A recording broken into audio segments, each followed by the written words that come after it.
Jyothiraj astrological YouTube ചാനലിൻ്റെ എല്ലാ മാന്യ പ്രേക്ഷകർക്കും മറ്റെല്ലാവർക്കും ഐശ്വര്യവും സന്തോഷവും നിറഞ്ഞ വിഷു ആശംസകൾ. മീനമാസം 31 ശനിയാഴ്ച രാത്രി 8:51 അതായത് 13/4/2024 നമ്മൾ വസിക്കുന്ന സൗരയൂഥത്തിൻ്റെ നായകനായ സൂര്യൻ അതിൻ്റെ ഉച്ചരാശിയായ മേടം രാശിയിലേക്ക് പ്രവേശിക്കുകയാണ്. 23/4/2024 അഥവാ മേടമാസം 10 സൂര്യൻ അതിൻ്റെ അത്യുച്ച ഭാഗയിലേക്കും പ്രവേശിക്കുന്നതാണ്.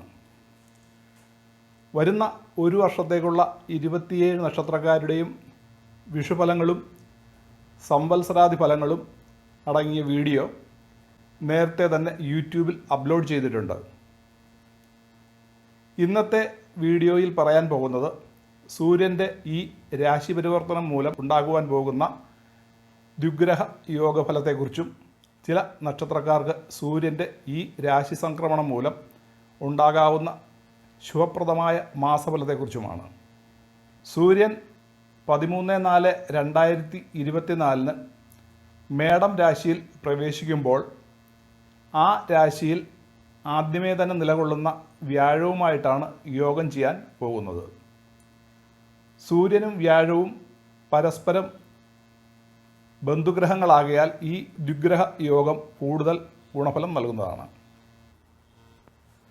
തന്നെയുമല്ല, ഉച്ചത്തിൽ നിൽക്കുന്ന ഒരു ഗ്രഹവുമായി മറ്റൊരു ഗ്രഹം യോഗം ചെയ്താൽ ഫലം കൂടുതൽ ശ്രേഷ്ഠമായിരിക്കും. ആദിത്യന് മേടം രാശി ഇഷ്ടരാശിയാകയാൽ വരുന്ന ഒരു മാസക്കാലം ധനലാഭത്തിനും പ്രതാപശക്തി വർദ്ധിക്കുവാനും നാൽക്കാലി ലാഭത്തിനും വിദേശത്ത് ജോലി കിട്ടുന്നതിനും വിദേശത്തു നിന്നും ഭാഗ്യാനുഭവങ്ങൾ ലഭിക്കുന്നതിനും ഉള്ള സാധ്യതയുണ്ട്. ഉല്ലാസയാത്രയും സുന്ദരികളുമായുള്ള സഹവാസവും സുഹൃത്ത് കലഹവും ഉണ്ടാകുവാനും സാധ്യതയുണ്ട്. പ്രത്യേകിച്ച് ഈ ഗുണഫലം ലഭിക്കുവാൻ പോകുന്നത് ഈ സൂര്യചാരം മൂലം ശുഭഫലം ഉണ്ടാകുവാൻ പോകുന്ന നക്ഷത്രക്കാർക്കാണ്.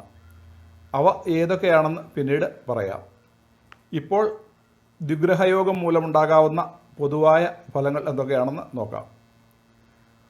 സൂര്യനും വ്യാഴവും കൂടി ഒരുമിച്ച് ഒരു രാശിയിൽ നിന്നാൽ ജനങ്ങൾക്ക് ധനധാന്യ സമൃദ്ധി ഉണ്ടാവുകയും ധർമ്മപ്രവൃത്തികൾ ചെയ്യാനുള്ള ഇച്ഛാശക്തി ജനങ്ങളിൽ വർദ്ധിക്കുകയും സർക്കാർ ആനുകൂല്യങ്ങളോ അഥവാ സർക്കാർ ജോലിയോ അഥവാ സർക്കാർ സർവീസിൽ ഉദ്യോഗക്കയറ്റമോ ലഭിക്കുകയും ചെയ്യാം.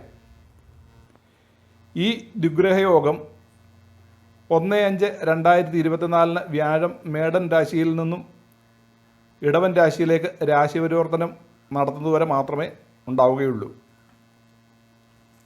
ശനിയുടെ ദൃഷ്ടി ഈ ദ്വിഗ്രഹയോഗത്തിലേക്ക് വരുന്നത് കാരണം ഫലത്തിൽ അല്പം കുറവ് വരാവുന്നതാണ്. ഇനി ഈ ദ്വിഗ്രഹയോഗം മൂലം കൂടുതൽ ഗുണാനുഭവങ്ങൾ കിട്ടുന്ന നക്ഷത്രക്കാരും സൂര്യൻ്റെ രാശി സംക്രമണം അനുകൂലമായ ഫലത്തെ നൽകുന്ന നക്ഷത്രക്കാരും ആരൊക്കെയാണെന്ന് നോക്കാം. മകയിരം നക്ഷത്രത്തിൻ്റെ 3-4 പാദങ്ങൾ, തിരുവാതിര, പുണർദം നക്ഷത്രത്തിൻ്റെ 1, 2, 3 പാദങ്ങൾ എന്നിവ ഉൾപ്പെടുന്ന മിഥുനക്കൂറുകാർക്ക് സൂര്യൻ 11ാം ഭാവത്തിൽ സഞ്ചരിക്കുന്നതിനാൽ വരുന്ന ഒരു മാസത്തേക്ക് ധനവരവ് വർദ്ധിക്കുന്നതിനും ശുഭകർമ്മങ്ങൾ ചെയ്യുന്നതിനും ഉദ്യോഗസിദ്ധിക്കും കുടുംബസൗഖ്യത്തിനും വാഹനങ്ങൾ, ആഭരണങ്ങൾ എന്നിവ ലഭിക്കുന്നതിനും ദേഹസൗഖ്യത്തിനും സാധ്യതയുള്ള സമയമാണ്. രണ്ടാമതായി പുണർദം 4ാം പാദം, പൂയം, ആയില്യം എന്നിവ ഉൾപ്പെടുന്ന കർക്കിടകക്കൂറുകാർക്ക് സൂര്യൻ 10ാം ഭാവത്തിൽ സഞ്ചരിക്കുന്നതിനാൽ ഉദ്യോഗലബ്ധിക്കും ഉദ്യോഗത്തിൽ സ്ഥാനക്കയറ്റം കിട്ടുന്നതിനും ധനലാഭത്തിനും ഐശ്വര്യത്തിനും മത്സര പരീക്ഷകളിലും മറ്റും വിജയം കൈവരിക്കുന്നതിനും സർക്കാരിൽ നിന്നുമുള്ള ആനുകൂല്യങ്ങൾ ലഭിക്കുന്നതിനും സാധ്യതയുണ്ട്. മൂന്നാമതായി വിശാഖം 4ാം പാദം, അനിഴം, കേട്ട എന്നീ നക്ഷത്രങ്ങൾ ഉൾപ്പെടുന്ന വൃശ്ചികക്കൂറുകാർക്ക് സൂര്യൻ അതിൻ്റെ ഇഷ്ടഭാവമായ 6ാം ഭാവത്തിൽ സഞ്ചരിക്കുന്നതിനാൽ ശത്രുക്കളിൽ നിന്നുമുള്ള ലാഭങ്ങൾ കിട്ടുന്നതിനും മത്സര പരീക്ഷകളിൽ വിജയം വരിക്കുന്നതിനും കോടതി വ്യവഹാരങ്ങളിൽ വിജയം വരിക്കുന്നതിനും ശത്രുനാശത്തിനും സാധ്യതയുള്ള സമയമാണ്. നാലാമതായി അവിട്ടം 3-4 പാദങ്ങൾ, ചതയം, പൂരുരുട്ടാതി 1-2-3 പാദങ്ങൾ എന്നിവ ഉൾപ്പെടുന്ന കുംഭക്കൂറുകാർക്ക് സൂര്യൻ 3-ാം ഭാവത്തിൽ സഞ്ചരിക്കുന്നതിനാൽ ധൈര്യവർദ്ധനവിനും ദേഹസുഖവും മറ്റ് സുഖാനുഭവങ്ങളും ഉണ്ടാകുന്നതിനും സർക്കാർ ആനുകൂല്യങ്ങൾ ലഭിക്കുന്നതിനും ധനവരവിനും സഹോദര സൗഖ്യത്തിനും അവരിൽ നിന്നുമുള്ള ഗുണാനുഭവങ്ങൾക്കും സാധ്യതയുണ്ട്. മേൽപ്പറഞ്ഞ സൂര്യനും വ്യാഴവും തമ്മിലുള്ള ദ്വിഗ്രഹ യോഗഫലം കൂടുതലായി ലഭിക്കുന്നത് ഈ 4 കൂറുകളിൽപ്പെട്ട നക്ഷത്രക്കാർക്കാണ്. ഈ ദ്വിഗ്രഹ യോഗഫലം മെയ് മാസം 1-ാം തീയതി വ്യാഴം മേടൻ രാശിയിൽ നിൽക്കുന്നതുവരെ ഉണ്ടാവുകയുള്ളൂ. എന്നാൽ സൂര്യചാരഫലം അടുത്ത ഒരു മാസത്തേക്ക് നീണ്ടു നിൽക്കുന്നതാണ്. മേടം, ഇടവം, ചിങ്ങം, കന്നി, തുലാം, ധനു, മകരം, മീനം എന്നീ 8 കൂറുകളിൽ ജനിച്ച നക്ഷത്രക്കാർക്ക് സൂര്യചാരഫലം മൂലം ഗുണഫലങ്ങൾ കിട്ടുകയില്ല.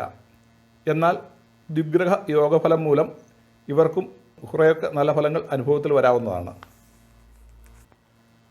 സൂര്യചാരഫലം മൂലം ഗുണഫലം കിട്ടാത്ത മേൽപ്പറഞ്ഞ 8 കൂറുകളിൽ ജനിച്ച നക്ഷത്രക്കാർ സൂര്യനെ കൊണ്ടുള്ള ദോഷഫല നിവാരണത്തിനായി ഞായറാഴ്ച ശിവക്ഷേത്ര ദർശനം, കൂവളമാല സമർപ്പണം, ധാര, സൂര്യൻ, ശിവൻ എന്നിവരുടെ കീർത്തന ജപം, സൂര്യ നമസ്കാരം മുതലായവ കൊണ്ട് ദോഷശാന്തി വരുത്തുക. അപ്പോൾ ഇന്ന് ഈ വീഡിയോ ഇവിടെ നിർത്തുന്നു. ഈ വീഡിയോ ഇഷ്ടമായാൽ ലൈക്ക് ചെയ്യുവാനും ഷെയർ ചെയ്യുവാനും ഈ ചാനൽ സബ്സ്ക്രൈബ് ചെയ്തിട്ടില്ല എങ്കിൽ സബ്സ്ക്രൈബ് ചെയ്യുവാനും ഇനിയിടുന്ന വീഡിയോകളുടെ മുന്നറിയിപ്പ് കിട്ടുന്നതിന് വേണ്ടി ബെല്ലൈക്കൺ അമർത്തുവാനും മറക്കരുത്. അതുപോലെ തന്നെ പ്രിയ പ്രേക്ഷകരുടെ അഭിപ്രായ നിർദ്ദേശങ്ങൾ ഈ വീഡിയോയ്ക്ക് താഴെ കമൻറ്റ് ബോക്സിൽ രേഖപ്പെടുത്തുവാനും മറക്കരുത്. ഈ വീഡിയോ ഇഷ്ടപ്പെട്ടു കഴിഞ്ഞാൽ ഇത് ബന്ധുക്കളുടെയും സുഹൃത്തുക്കളുടെയും അറിവിലേക്കായി ഷെയർ ചെയ്യുക. അടുത്ത പുതിയൊരു വീഡിയോയുമായി വരുന്നവരേക്കും എല്ലാവർക്കും നമസ്കാരം.